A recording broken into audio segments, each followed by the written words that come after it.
hppodcraft.com. The Orange Hotel stands in High Street near the railway station in Bloemfontein, South Africa. On Sunday, January 24th, 1932, 4 men sat shivering from terror in a room on its 3rd floor. One was George C. Titteridge, proprietor of the hotel. Another was Police Constable Ian DeWitt of the Central Station. A third was Johannes Bogart, the local coroner. The fourth, and apparently the least disorganized of the group, was Dr. Cornelius Van Koolen, the coroner's physician. On the floor, uncomfortably evident amidst the stifling summer heat, was the body of a dead man. But this was not what the 4 were afraid of. Their glances wandered from the table, on which lay a curious assortment of things, to the ceiling overhead, across whose smooth whiteness a series of huge, faltering alphabetical characters had somehow been scrawled in ink, and every now and then Dr. Van Koolen would glance half furtively at a worn leather blank book which he held in his left hand. The horror of the 4 seemed about equally divided among the blank book, the scrawled words on the ceiling, and a dead fly of peculiar aspect which floated in a bottle of ammonia on the table. Also on the table were an open inkwell, a pen and writing pad, a physician's medical case, a bottle of hydrochloric acid, and a tumbler about a quarter full of black oxide of manganese. That was the first few paragraphs from H.P. Lovecraft and Hazel Heald's Winged Death, and you are listening to the H.P. Lovecraft Literary Podcast. Here at hppodcraft.com, my name is Chad Pfeiffer. And I am Chris Lackey, and we will guide you through this story. You know what? I'm no reason to get to this at the end of the thing. I really liked this one. It was really good. I really enjoyed reading it. Yeah, I enjoyed reading it too. Except when I talk about it, it's a really stupid idea. Mm-hmm. Yeah, I was trying to tell my wife about it in the grocery store last night, and she just couldn't. Yeah. Every once in a while she'd go, wait, what? There was a fly doing what? It sounds ridiculous and stupid, but when I actually read it, I really enjoyed it. And when it was over, I go, oh, yeah. It was good stuff. I should mention that our reader that we heard in those first couple of paragraphs is J.P. Moore, who may be familiar to people in our audience. He's a horror novelist. A Weird Tale author. He wrote Toothless? Yeah, he's the author of Toothless, which is a zombie apocalypse tale set in medieval Europe. Lots of folks have been enjoying it. And the great thing about that is that that book began life as a podcast. In 2009, he was actually reading it and podcasting the book, and it kind of got an audience and then wound up in print, and that's really how the life of the book. I just think that's such a neat way to approach it. Yeah. So many people are getting so much like us out of the podcasting biz, and it's just really cool that worked out for him. In fact, the print edition from Dragon Moon Press, that's the company that ended up putting it out, just won the gold medal in horror in the 2010 Forward Book of the Year Awards. So it's an award-winning book, Toothless. I think everybody should check it out. We'll put a link up to it, obviously, and you can find out more about JP stuff at jpmooreonline.com. We'll put up a link to that as well. But he's working on another novel now called The Old God, which is obviously Lovecraftian. Some Lovecraftian. So yeah, exactly. Yeah, great. And I think that's going to be really cool. I think he started podcasting that as well. Oh. But right now, he's podcasting about Winged Death, which, as we commented on last time, is a great title. Yeah. I was hoping that it was going to be some kind of like gargoyle monster creature, but no, it's about a fly. It is about a fly. The story starts off in a hotel in South Africa, and there are 4 guys in a room. The owner, George, a policeman named Ian, Johannes, the coroner, and Cornelius, a physician. Yeah. And they found this dead body. There's a journal. There's some crazy writing on the ceiling, and there's a dead bug floating in a solution. And then just forget about those guys because they don't really come up much in the story at all. No, they're just sort of yeah, exactly. They're the guys at the end that find everything and then have to piece it together, although it's not tough to do because the journal that they find has all of the information. In fact, that's the content of the story. Yeah. It's just this journal. They know this journal is connected to some unsolved murder, and the guy who checked into the hotel is a different name than the name of the journal. And the journal is the Journal of Thomas Slaughter-White, M.D. Obviously, Lovecraft has this rep for writing New England horror. Mm-hmm. You know, everything's set up there in that spooky Arkham country. But I love it that there's so many varied settings in his stories, really, when you go through it the way that we have. Yeah. We've got stuff in California, we've got stuff and this is a South African setting, which I don't think we've seen before. No, not at all. It's so cool. It's just, I'm just so glad that we've got all these different locales. I just never knew because I never had read so many of these collaborations or anything like that. And this setting I really liked. Africa, what a great place to set a mystery. Yeah. Well, I was gripped by those first couple paragraphs, wanted to find out what's going on. They go right into the journal, and we start learning what the deal is. It's good because it starts off January 5th, 1929. I have now fully resolved to kill Dr. Henry Moore. It's like, what? Yep.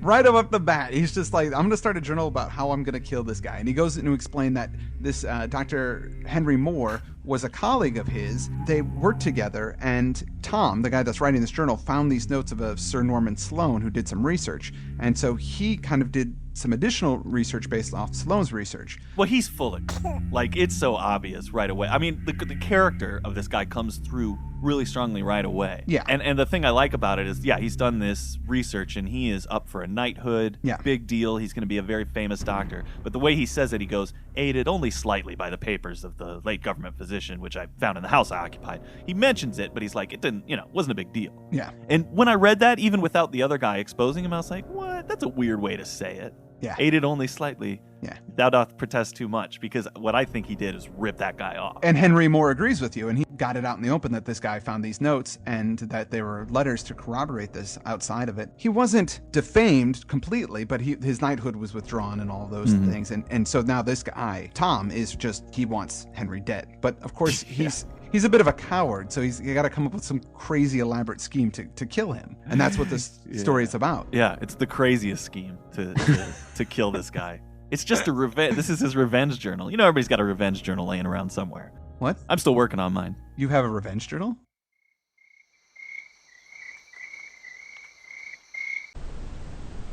Kind of in his disgrace, he moves up close to the Ugandan border. And that's where he's working on his plan to do these things. And he finds this guy who's sick. He's been bitten by this bug, which gives a strange mark on him. And there's shuffling. He's kind of shuffling around, and he's sort of zombie-like. And the interpreter, Gobo, with his buddies Boober and Wembley, they say that this is a common thing, and it happens every once in a while.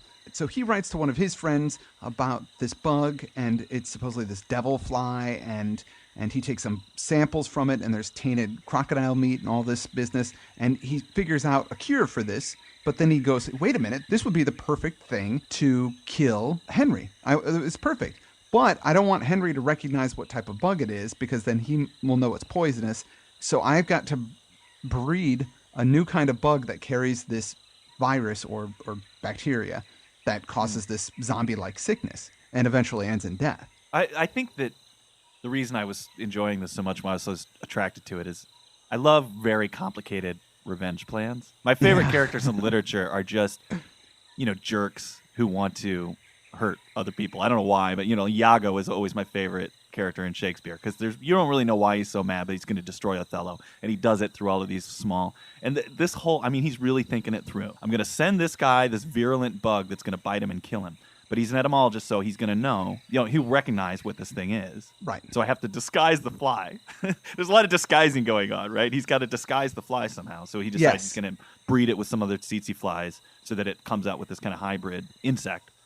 And then he's even then afraid that there's too many markings on it, so he dyes the thing's wings blue. And then he needs to send it to the guy. Now, obviously, the guy he's going to kill, Moore, he knows that he's after him. Right. He knows he doesn't like him, so he doesn't want him to find out that it's him that's going to do it. So what he's going to go create a whole other persona in another part of Africa and send it from there. Yeah. It's kind of like you want to send somebody a letter and confuse them. You send it to another friend who will send it from where they are, so the postmark is off. You know what I mean? It's like It's a great plan he's hatching there. Before he does this, however, he has to find out where these bugs come from, and one of the guys, Mavana, takes him out to where he got bit, and it's this decayed, jungly, weird place, and it's right by these Cyclopean ruins.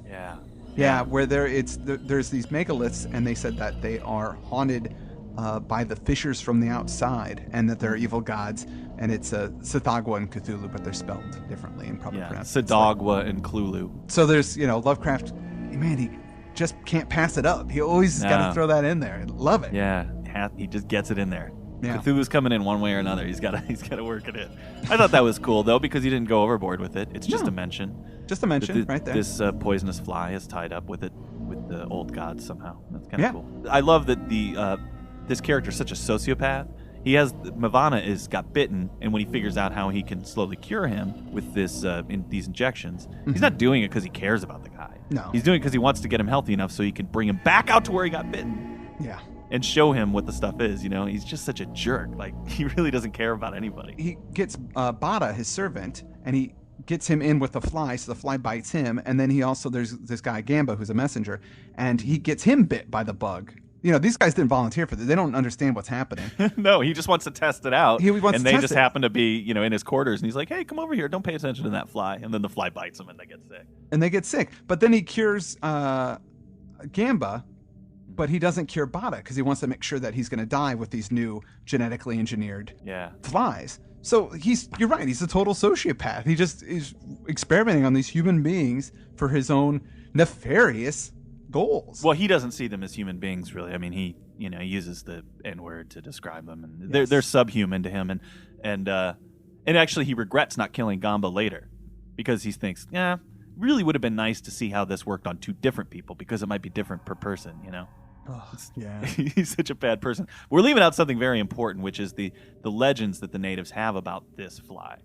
Yes. Specifically, is that it will bite you, it will kill you, and when you die, your consciousness will go into the fly that bit you. Yeah. Your soul, your memories, all that stuff. Everything, yeah. Which, as soon as I read that, I thought, okay, I can see what. Yeah, see where this is going? I can see where this is going, But I didn't mind. I really didn't, I was like, I can't wait to see how this plays out. Even though I know what's eventually going to happen, I want to know all the details that get us there. We bring up these details because after Bana dies, something strange happens. November 18th.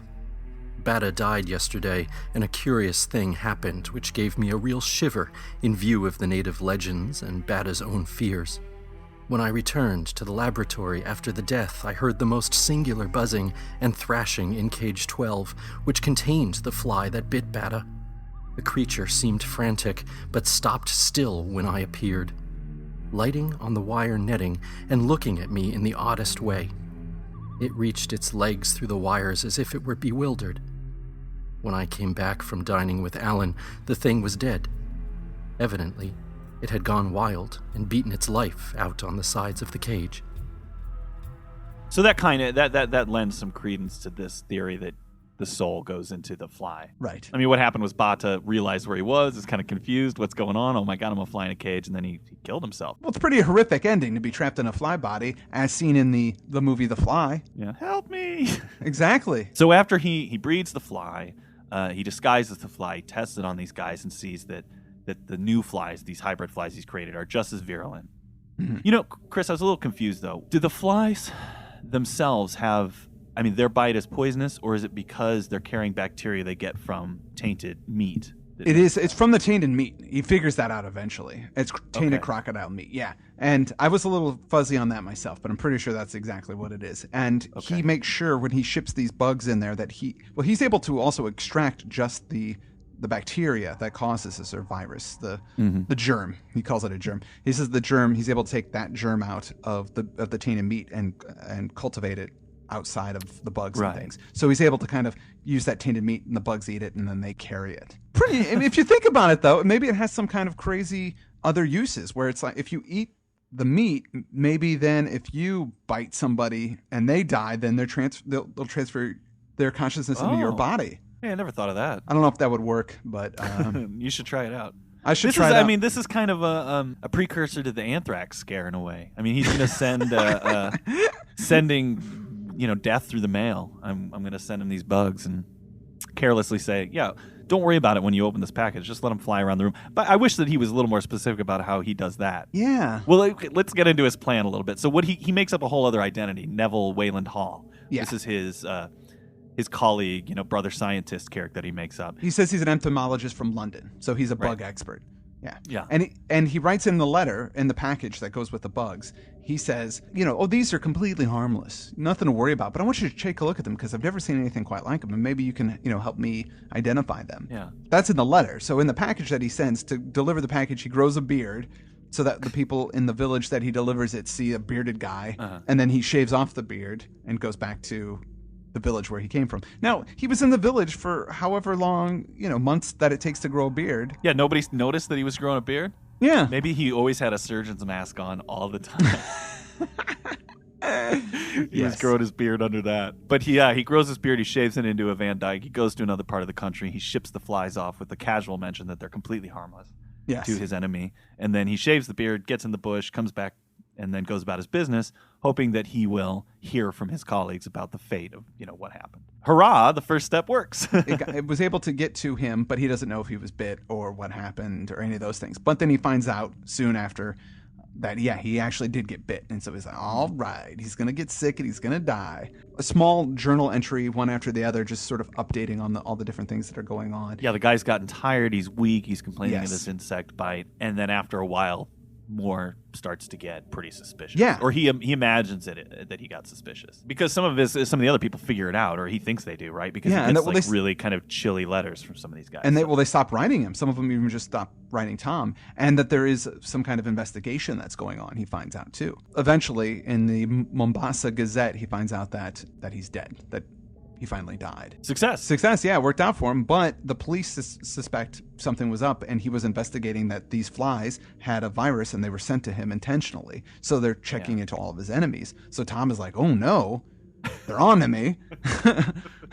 Yeah. So he creates another identity for himself, Frederick Naismith Mason of Toronto, Canada, broker in mining properties. Yeah. Now, if he was going to have to create an entirely new identity and move somewhere else and do all this business, the whole fly thing seems kind of like worthless. Yeah, that's really, exactly what I was Why didn't he thinking. just kill the guy? Why didn't he just stab him? If he's going to go through I would argue that he didn't stab him just because he's a bit of a coward. And having to get a knife and go in and attack a guy. Yeah, you're right. He wouldn't do It's- it because he's a coward. I mean, that's what the fun in his character is, that he's an evil, cowardly. Yeah, he gets Bugs to do bad his guy. dirty work for him. Now, when he gets the report of Moore's death, and he knows that all of the enemies are being looked up, the AP hints that investigation possibly involving an eminent physician now abroad will follow. So he knows they're tipped off to him. Yeah. But another thing that creeps him out is that, in view of what happened with Bada, is that the night of Moore's death, their mutual friend that kind of reported on this, Dyson, was aroused by the buzzing of this blue-winged fly, Yeah. which immediately flew out of the window just before the nurse telephoned of Moore's death. Yeah. And then we get into that Jaws 4 the revenge kind of thing. You remember in that movie, like the shark do. followed her from the East Coast to the Bahamas? Because it's that same kind of thing. This fly, I wish that there was a whole story about the fly getting to Africa. Got to get into somebody's luggage. Do you think he just flew? I don't think a fly can do that. I don't think so. They get tired. They'll have to rest they can't fly for days and days and days, and they don't fly very fast. And if it's windy at all, flies can't really fly against a strong wind. It didn't take him long, though, so he must have hitched a ride somehow. Well, we get into the second chapter, and it's a new year. When we ended the first chapter there's only 2 chapters in the thing, but when we ended the first half, he says, you know what? These guys are after me. I'm not going to take any chances. I'm going to go to Mombasa. I'm going to go to Durban. I'm going to drop from sight, and then I'm going to take up this new identity. And this is the end of my journal. The reason he's writing the journal is he wants people to know that he did it. Yeah. Because why would you, if you execute a plan like this, you want people to know he wants people to know what a genius he is in his revenge plan. Exactly. So he's hoping that they'll find it when he dies. Little does he know that's going to happen very soon. So the new year starts, and he decides he's going to start writing in his journal again because an insect invades his room, and he notices that it's got blue stained wings. It's one of the creatures, and he thinks to himself, wait, I killed all the ones that were around here. None of them could have escaped. It doesn't make any sense. Maybe I'm going crazy. Maybe it's not an actual fly. He is questioning his sanity. And the fun thing is that the Moore was very famous for a book that he wrote, Diptera of Central and Southern Africa. Right. The fly, when it gets into his hotel room, keeps hovering around that book. Yeah. I mean, it's just saying, hey, guess what? I'm the guy you killed. That's basically what's happening. This goes on for a few days. The fly just keeps showing up and sort of hanging around the book and making him nervous and kind of freaking him out a little bit. But then it does something strange. January 18th. Into what strange hell of living nightmare am I plunged? What occurred today is something which could not normally happen, and yet a hotel attendant has seen the marks on the ceiling and concedes their reality. About 11 o'clock this morning, as I was writing on a manuscript, something darted down to the inkwell for a second and flashed aloft again before I could see what it was. Looking up, I saw that hellish fly on the ceiling as it had been before, crawling along and tracing another trail of curves and turns. There was nothing I could do, but I folded a newspaper in readiness to get the creature if it should fly near enough. When it had made several turns on the ceiling, it flew into a dark corner and disappeared, and as I looked upward at the doubly defaced plastering, I saw that the new ink trail was that of a huge and unmistakable figure 5. And suddenly we're in the ring. Yeah. There's this like countdown. I mean, right away I knew what was going on. Yeah. Oh, then we're gonna see a 4, then a 3, then a 2, then a 1, then the bad thing's gonna happen. So this Moore through this fly is essentially toying with him. Yeah. Trying to kind of terrorize him in his last days before he dispatches him. But I found that why would he do that? I mean, I think he should just take care of his business. I guess it's just to sort of stretch out the terror and, get his own revenge on him. But yeah. You're right, though, because I was thinking he's a fly. He shouldn't screw around. Yeah, his lifespan's not very long, and on top of that, I mean, he's pretty easy to kill. One of the things he doesn't figure out is, to get a fly swatter. So what if he did figure that out? Well, he's got rolled up magazines and stuff. Yeah, come on. A rolled up magazine is not as good as a fly swatter. Everybody knows that. Yeah, you're right. It's not. Well, I just figured, why wouldn't he bite him? Because it takes months to die from this thing. Bite him and then torment him. Fly around. Yeah. Do that kind of thing. Well, anyway, this is what he's going to do. He writes a 5 on the ceiling. Tom, our main guy, starts coming up with all different kinds of sticky mixtures and stuff. He puts up a fake ink pot when he catches onto his game that he's dipping his legs in the ink pot. Puts up a fake one with some sticky stuff in it, but the fly doesn't fall for it. No, fly doesn't. No, he totally gets it. He starts doing this thing where he flies up against the screen. So first he does it 5 times in like a rhythm of 5, and then he starts doing it. The next day he does it in a rhythm of 4, and the next day he does it in a rhythm of 2, and so on and so on. And then finally on a day, he taps it once and then does kind of a little circle. He gets freaked out and he locks himself in the hotel room and he tries to plug up like all the locks and all the things so that it won't get in there. The fly gets in and he sees it hovering around the clock at around 12. Oh, yeah, like it crawls up saying that once 12 strikes, you're going to get it. Yeah. And we've definitely confirmed the identity by that point because there was a part earlier where he says, more, for God's sake, what do you want? And the fly does a little bow, which I thought was great. Yeah. The fly hovers as if to emulate a bow and then comes back up. I was like, I thought that was really cool. I really enjoyed that. Well, this is our protagonist / antagonist character. This is his final plan, which is a terrible plan. He wants to asphyxiate the fly by this is crazy. Releasing some chlorine gas in the room, but using an ammonia-sealed handkerchief over his face so it'll kill the... Now, I don't know much about chlorine gas and ammonia-sealed handkerchiefs, but it seems like a bad idea. I wonder if that's the same handkerchief he used earlier to disguise his beard. So he says, this is it. This is going to happen. It's 11:30. He knows it's going to happen soon, whatever is going to happen at midnight. And that's the last journal entry. And then we come back to our room with the guys sitting around the body. Now, one thing that the protagonist speculates on, the fly bit Moore, and so Moore's consciousness went into the fly. Now, if the Moore fly bites him, his consciousness will go into the fly, and Moore will be out of there. So I guess Moore will go be at peace, and then he'll be trapped in the fly. Yeah. What he dies of, he doesn't actually die of the bug bite. He dies of a heart attack. Then they suspect he died of fear. Heart failure induced by sheer fright. That's right. They figure out it's him. They look there, but there's the last realization of exactly what happened. There's more tracks. There's more ink mark tracks made by the fly up on the ceiling. And that's kind of what's freaking everybody out. For beyond a doubt, these inky smudges formed definite letters of the alphabet, letters coherently arranged in English words. The doctor was the first to make them out clearly, and the others listened breathlessly as he recited the insane-sounding message, so incredibly scrawled in a place no human hand could reach. See my journal. It got me first. I died, then I saw I was in it. The blacks are right, strange powers in nature. Now I will drown what is left. Presently, amidst the puzzled hush that followed, Dr. Van Koolen commenced reading aloud from the worn leather journal. So he killed himself. He dropped into the ammonia that was in the jar. Fly Tom decided that he couldn't bear being a fly, so that was it. And that's the end of the story. 2 fly suicides. Yeah, and that's the end of it. I laughed out loud when I read the part in that we just heard when he said the insane sounding message so incredibly scrawled in a place no human hand could reach. That made me laugh out loud while I was reading. What are you talking about? It's the ceiling of a room. How high is the ceiling? Why don't you just pull it? I mean, what do you mean no human hand could reach it? Human hands built that room. Yeah, clearly a human hand reached it at some point. Yes. It's a hotel that humans built. Like, what are you talking about? What?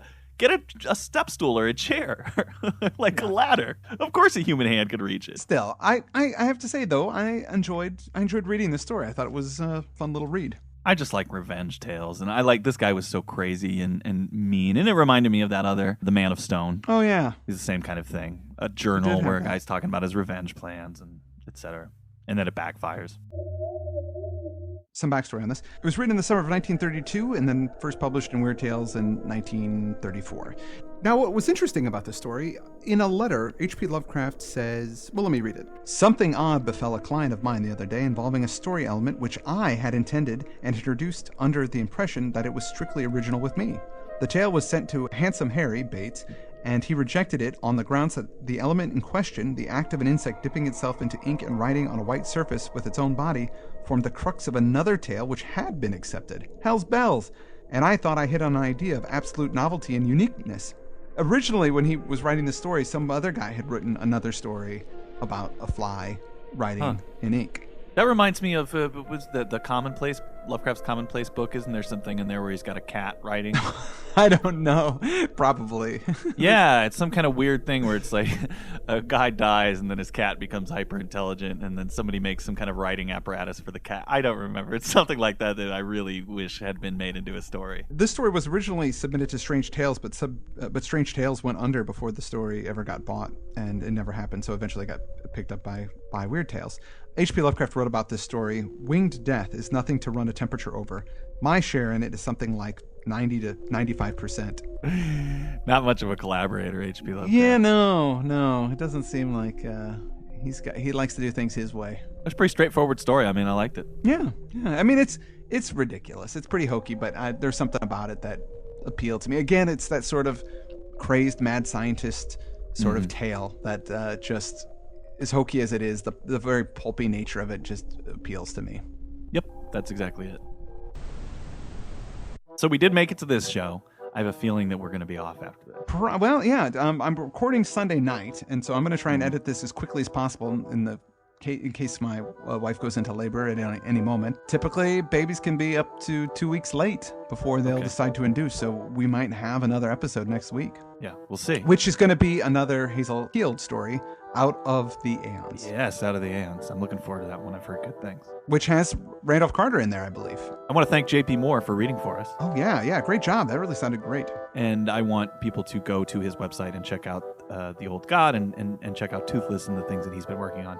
Great guy, friend of the show. Thanks, JP. And with that, I am Chris Lackey. I'm Chad Pfeiffer. And this has been the H.P. Lovecraft Literary Podcast. At hppodcraft.com. hppodcraft.com. That's kind of romantic the way I said that at the end there. Yeah, it was. I try to seduce people.